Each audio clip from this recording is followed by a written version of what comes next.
পদ্মা সেতু হয়ে নতুন পথে ট্রেন চালু হচ্ছে 24 ডিসেম্বর।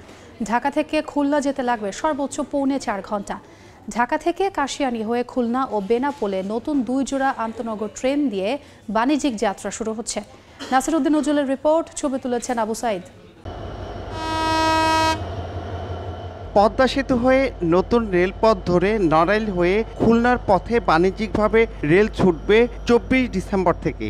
ঢাকা থেকে কাশিয়ানী হয়ে খুলনা ও বেনাপোল রুটে নতুন 2 জোড়া আন্তনগর ট্রেন চলবে। শুরুর দিনে ঢাকা খুলনা পথে জাহানাবাদ এক্সপ্রেস এবং ঢাকা বেনাপোল পথে রূপসী বাংলা নতুন রেলপথ দিয়ে চলাচল করবে। এই ট্রেন দুটি সাপ্তাহিক বন্ধ সোমবার। দিনে 2 বার ঢাকা খুলনা ও ঢাকা বেনাপোল পথে চলাচল করবে ট্রেন দুটি।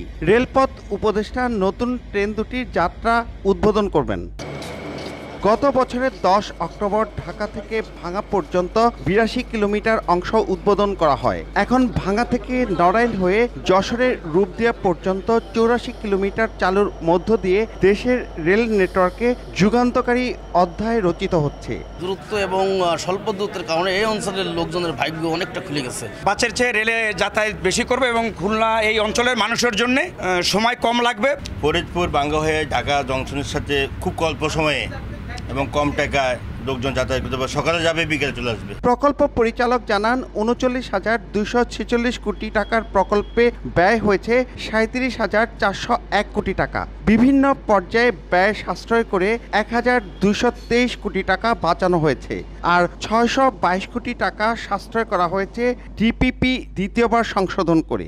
ঢাকা থেকে ভাঙ্গা হয়ে যশোরের দিকে এতে করে স্বল্প সময়ে মানুষ যাতায়াত করতে পারবে এবং সময় এবং সময় দুটোই সাশ্রয় হবে। পদ্মা সেতু হয়ে এখন ট্রেনে ঢাকা খুলনার দূরত্ব 212 কিলোমিটার কমেছে।